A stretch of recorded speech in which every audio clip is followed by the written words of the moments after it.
Standart nədir? Bu bəzi kəlmələr var ki, bəzi terminlər var ki, bunlar çoxlu sayda hallanır, yəni istifadə olunur. Amma bunun bir qədər dərinliyinə biraz biz gedib və bilsək ki, bunlar nə deməkdir?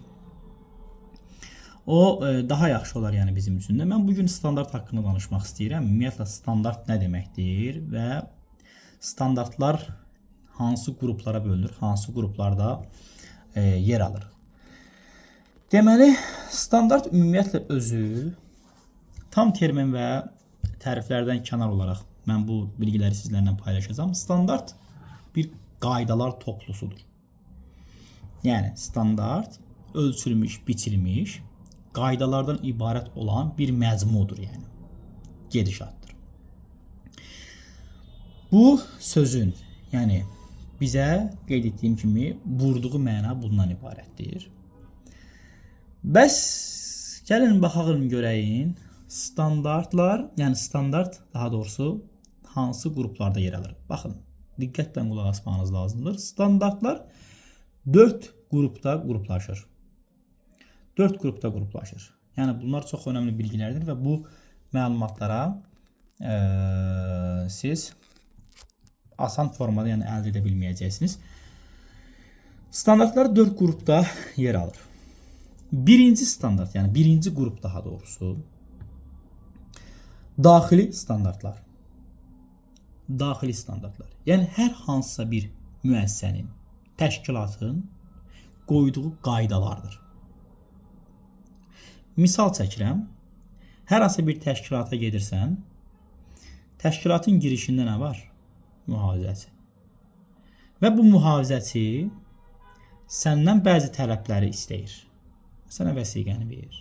Və yaxud da ki, səni kim çağırıb. Yəni, oradakı bu gedişat, bu tələblər, bu şərtlər daxili qaydalardır. Yəni, şirkətin, təşkilatın təyin etdiyi, müəyyən etdiyi qaydalar toplusudur.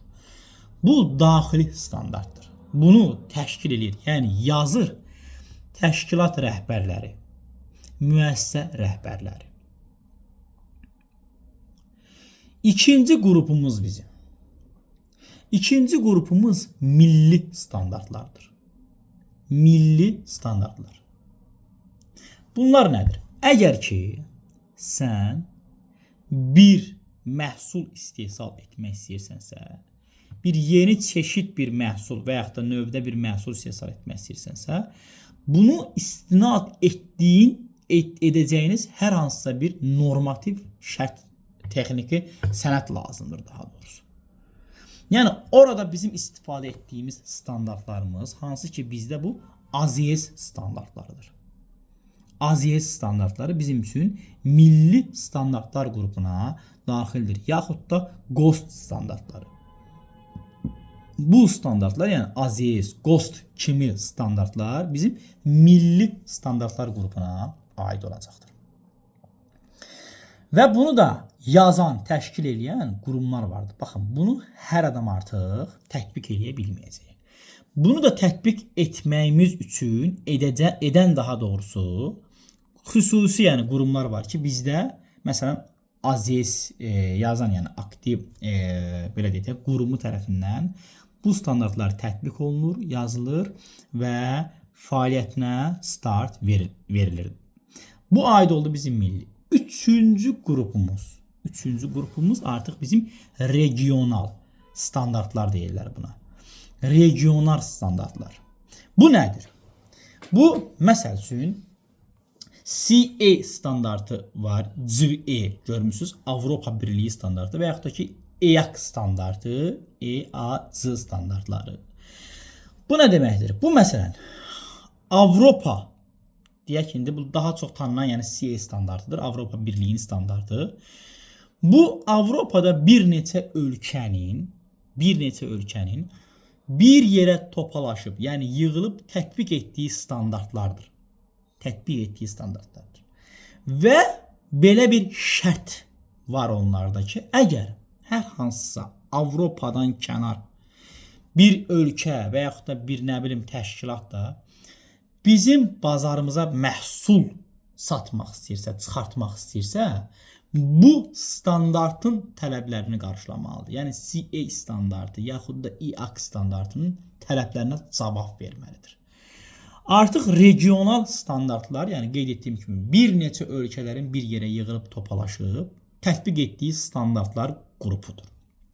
Bir də dördüncü, sonuncu qrupumuz bizim idarə etmə standartları, beynəlxalq idarə etmə standartları, sistem standartları. Baxın, bizim çoxlarımızın bunlar haqqında, bunlarla tanışıq, yəni söhbət ISO standartlarından gedir. Hansı ki 9001, 45001, 14001, 22000, 27001, 50001 və s. və ilax. Yəni çoxlu sayda saya bilərik. Bütün bu standartlar isə bir yerdə gedir idarə etmə standartları. Beynəlxalq idarə etmə sistemləri yəni. Bunlar vasitəsilə isə biz artıq proseslərimizi idarə edirik. Biz artıq iş fəaliyyətimizi idarə edirik. Biz artıq idarə etməmizi qururuq. Onları yaradıb, onları tətbiq edib, onları idarə edirik. Yəni beləliklə biz birinci ilk öncə öyrəndik ki, standart nə olan bir şeydir, nə deməkdir? Qaydalar toplusu bu yetərlidir. İkincisi standartların qruplarından danışdıq biz. Birinci qrup daxili standartlar, 2 milli, 3 regional, 4 isə idarə etmə standartları. 4 qrupda standartlar qruplaşdırılmışdır.